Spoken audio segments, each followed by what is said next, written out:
The AMEX Trifecta. It's one of the most famous trifectas in the credit card points and miles game. Now, the whole point of a trifecta, just like the Chase Trifecta and the Citi Trifecta, is to maximize the transferable currency that you receive by using all three of these cards to cover all of your spending categories. Now, in the case of American Express, what you're trying to maximize is AMEX MR points or membership reward points. Now, just so we're sure how we do that, let's go ahead and introduce you to all the members of the trifecta. Firstly, you have the Blue Business Plus. Now, the Blue Business Plus is going to be a catch-all, and it's going to give you 2x MR points for all your spend up to $50,000. So no matter what you spend on, you're going to get 2x. And that's if you don't hit specialized spending categories, it's going to be what's called, it's going to operate as a catch-all. Next, we have the Amex Gold Card. Now, I normally introduce this one second because I think of this card as like the glue that holds the trifecta together, because it's a workhorse card and it is probably the one that really gets slid the most, because the Amex Gold Card is famous, A, for its exclusivity, or at least perceived exclusivity, and also its prestige. And in addition to that, this card gets you 4x MR points on dining and groceries, most people's largest spending categories, because let's just face it, people have to eat. So you're gonna see this card. It's an awesome card, and it also gets 3x on travel, and it gets you into the hotel collection on Amex Travel, but we're not gonna get into that. Now, last but not least, is the subject of today's video and the crown jewel of the Amex Trifecta, and that is the Amex Platinum. My specific Platinum card is a Charles Schwab. It's a co-branded Platinum, but they all pretty much operate the same. Now, this is the card that, this is the one. This is the one that turns the key.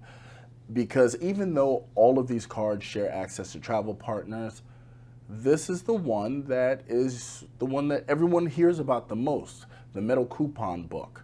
A long time ago, when it was first introduced, being that it is younger than the gold card, this card was actually invite only. Very Centurion-esque quality. Now, with all these cards and their annual fees considered, the cost of holding this trifecta is $945 a year, or $78.75 per month. Now, that is legitimately like paying an extra cable bill or an extra YouTube TV bill. And a lot of people can't really get past that. They don't understand why exactly that is, and that is completely understandable. It is an expensive trifecta to hold when, in comparison, if you have a Chase Trifecta with a Chase Sapphire Preferred, to hold all three of those cards is $95. If you have Chase's top travel card, the Chase Sapphire Reserve, in place of the Chase Sapphire Preferred, then your trifecta is $550, which is still almost half of what it costs to hold the Amex Trifecta. Now, most of the reason being is that there's one card in the trifecta whose annual fee it's literally one of the highest on the market for a consumer available card, and a card that's actually kind of notoriously easy to get in the realm of premium travel cards, and that's the Amex Platinum. And that's what this video is about, is making the right decision. And I'm going to tell you exactly who doesn't need this card, regardless of how many videos you watch, regardless of how many YouTubers you're exposed to. It isn't for everybody, because with $695 annual fee, just holding this card alone actually is more expensive than the previous aforementioned Chase Trifectas that I outlined to you. So now, if you're gonna pay that every month, we need to find out exactly, is this card for you, and are you one of these people who don't actually need it? So before we move on, let's make sure we give this video a like. Please subscribe, share, comment. I talk to everybody, love the interaction, and let's get into it. The first type of people who do not need the Amex Platinum card are people who don't travel. I call them homebodies, non-travelers, locals. There are people who pretty much stay where they live, or at least in a reasonable distance, within driving distance, Plainly put, if you do not fly at least once per quarter, meaning once every 90 days, once every 3 months, this card is not for you because you're legitimately leaving the most valuable benefits that it offers on the table. I don't care what people say. Yes, the AMEX Platinum is a prestigious card, but at its core, it is a premium travel card. Full stop. You can even tell by its multipliers. 5x for prepaid hotels, 5x for airfare through Amex Travel or directly through air carriers, and crickets for everything else. I mean, at least with the business card, you get 1.5x on purchases over $5,000, but let's just face it, the multipliers, they're just non-existent for anything outside of the travel realm. And I mean like real travel. They don't even care about Ubers, Lyfts, and tolls and parking and what have you. You can head down to the green card neighborhood for all of that. Now, in order to meet your needs, if you are a homebody and you're not a big traveler, there are a multitude of 2% cash back cards that can be very useful in your day-to-day. And even rotating category cards would be a great boon for you because then you can at least enjoy more than 2% at certain times of the year at certain vendors. But I can tell you right now, if you are a homebody, this card is not for you. But if you decide that you have to have an Amex card because you are that much of a loyalist, an alternative I would give you to this card would be the Amex Everyday Preferred. Because at least with that card, if you're local and you're sliding your card every day, you get the points bonus for sliding your card 30 times in a month. So that can actually help you out while only paying a $95 annual fee. If you got the money though, by all means, just stick with the gold card. It's a great card. You still get a 3x multiplier on travel that you book if you have a once in a while travel trip. So those would be great alternatives, but I can tell you right now, you just don't need the platinum unless you're just trying to flex, because people do that. And then they'll say all sorts of wild things when they do that in order to justify a card that, in truth, they can't economically justify. Another type of person who the Amex Platinum simply is not cut out for is the low spender. Let's just face it, if you're not a traveler, you gotta spend. It's the only way this card's gonna make sense, because Amex wants you to pass money through this card. It is their charge card. They want their money every month, unless you pay over time, and we'll get into that later, but you need to spend. I can tell you now, if you are not a traveler, if you are not using the travel benefits, once again, which are the most valuable part of this card, and you are not spending at least $10,000 a month through this card consistently, this card is not for you. I don't want to hear anything about it. And if you do the math, understand you have to be passing $120K through this card per year to really make it worth it with the buyer protections, the extended warranty. That's where you're going to get some of your value. And even still, that value is debatable depending on what it is that you're doing. So now if you have the personal card and you are putting 10, 15, 20, 30K on it, I would then suggest you just simply get the business card, because with the business card, even if you make larger purchases, you can still get 1.5 times the points, because those points as rebates you can plow back into your business and you can invest them at a greater return most of the time than if you just like do statement credits or silly stuff like that. Because chances are, if you're not traveling, you are not looking towards aspirational travel, which is the most valuable way to redeem Amex points in the first place. Now, if you are a low spender, and you know who you are, really and truly, my most humble suggestions would be for an alternate, a non-Amex alternate, is just like the Homebody. Those 2% cash back cards, they're fantastic. They're pretty good. You're already a low spender. Just get your cash back, put it towards a statement. Get your custom cash, get your double cash, get your Chase Freedom Unlimited, your Chase Freedom Flex.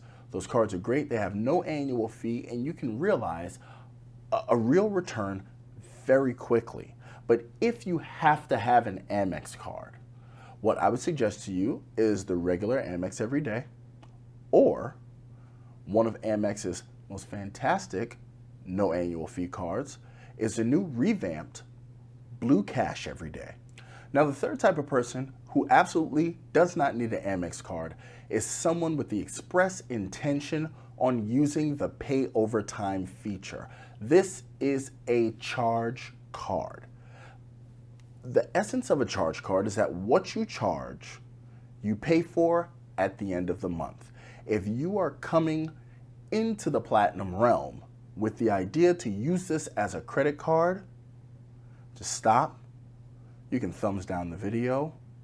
As a matter of fact, just put your phone away and just go rethink your life, because you're already starting off on the wrong foot. I hate to be the bearer of bad news.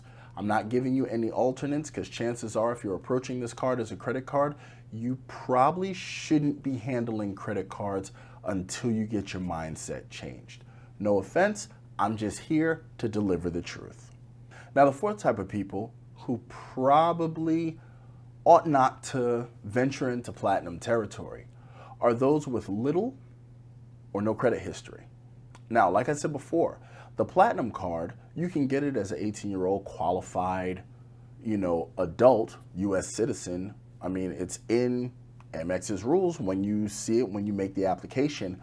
But without a long credit history, without experience with credit, a lot of the times that prevents people from understanding the nuances of a charge card as opposed to a credit card. And then without the quote-unquote limit, I've seen plenty of people thinking that I have a card with no limit, that means I can go buy the Empire State Building. Not exactly. It's not how it works. They don't understand the concept of soft limits and how some of these things are going to set off alarm bells, because after all, Amex is a bank, a payment processor. They are a big business they're gonna notice when things are amiss. So if you have $40,000 worth of income and you go slide your card to buy a Lamborghini Murcielago, it's gonna raise an eyebrow or two around the office. So now most people would say, well, if I can get it, why shouldn't I? And maybe I can learn on the fly. Paying $695 a year, that's a bit of an expensive lesson, because a lot can happen in those 365 days. So I really wouldn't suggest this being the card for someone with, very low credit history, or even if this is your first foray into the Amex ecosystem. That is also another, they kind of roll in together, because most people, they recognize Amex as a bank that, you have to sort of be established in order to get their cards. So I would not recommend this to be the first card for your entree into the ecosystem. And once again, if you have little to no credit history, this is just not a smart decision. Now, as an alternate for non-Amex cards, there are plenty of issuers that will accept you with little to no credit history, and they actually have solid cards. Capital One Quicksilver, I'm not a fan, but it's a solid card, and it's great to build credit history and understand how credit works. You have your Chase cards. They're a little harder to get with no established credit history, but if you want to experiment, how about we experiment on a card that has 0 annual fee? I don't see why not. Amex has 0 annual fee cards that either both earn MR points or they earn their Amex cash back, so you can, realize statement credits with them as well. So there's a multitude of cards that you can practice on if A, you don't have experience in the Amex ecosystem, and or B, you just don't have a lot of credit history at all. And then also you can watch YouTube, because a lot of smart people there. So you can also, as an aside, use a pre-approval tool in order to find out if you qualify, especially if you have low credit history. But just remember, if you pre-qualify, it doesn't mean A, that you're going to be approved for the card, and B, it still doesn't mean you need it. So like, I would check out cards like the ones listed in this video I'm gonna link here from CJ's Credit. He did a fantastic video. Super awesome. You guys, please, you gotta check it out. And I'll also leave a link in the description. He did a knockout video about cards that you can use and use their pre-approval tools. And he actually explains a little bit about the cards. And it's just a fantastic video, so I suggest you check that out. And in addition to that, if you're bound and determined to get a premium AMEX card to get into the ecosystem, I'm always gonna fall back on this because it's one that you're gonna use all the time. Just go with the AMEX Gold. I mean, it's almost a third of the annual fee. You know you're gonna use it because you're gonna eat, but just the AMEX Platinum just ain't cut out for you. Sorry, kid. Now, the last type of people who do not need the Platinum card are the people who are getting the Platinum card because it's a Platinum card. Please stop. Just don't. Why do it to yourself? Okay, I get it. You get good sign-up bonuses. Okay, I get it. You hear Chad talking about it. You hear all these people on YouTube talking about it. Stop watching YouTube. Just stop. If you have a Chase Trifecta, ride it until the wheels fall off. Because I can tell you right now, with AMEX cards and their annual fees and how hyper specialized they are, and by saying that, I mean that their multipliers are not terribly fantastic, and they're definitely not really across the board because they are aiming for a certain type of demographic. They're aiming for certain earners, people who don't mind having bad multipliers because, well, they're just going to spend a lot of money anyway. So please, if you are getting this card just because you think it's a flex, just because, and you're going to get this card and go pay for dinner for everybody and leave all the points on the table from the gold card like a doofus, this is not for you. It just isn't. Just stop it. Just stop. Just stop and just go stand in the corner or something. These are the type of people as well. I have no alternatives for you because already I understand that your mindset is not one of responsibility or discipline. You're just trying to follow the trends and you're trying to just flex with everybody else to say, hey, look what I have. And frankly, I would never suggest a credit product or a credit vehicle for anybody who has that mindset. This is just in the era of transparency. I joke a lot, but it's just serious business. You don't want to mess up your credit trying to flex. Well, that's it. Those are my 5 types who I sincerely do not think that the AMEX Platinum is good for. Now, everyone knows I'm an AMEX loyalist. I totally am. I'm an AMEX. I guess you can call me a fanboy. You might not want to do that to my face. I'm pretty big and I got a bit of an attitude problem. But it doesn't mean that the AMEX Platinum is for everybody. And I would be foolish. I feel as though I would be irresponsible if I didn't outline some of these people who the AMEX card is not for. And I can tell you right now, if I stop traveling for work, it would have to go sayonara. Sorry, AMEX, but I could still stay in the ecosystem and do what it is that I have to do. You definitely want to approach credit cards and charge cards with clear intentions and plans so that you don't get caught out in the cold. You know what I mean? So please let me hear from you in the comments if you agree, if you know a certain type of other person who doesn't need it. If you disagree and you think I'm full of nonsense, that's fine by me. That's what the comments are for. But other than that, I want to thank you so much if you stuck around to the end, and I'll catch you later.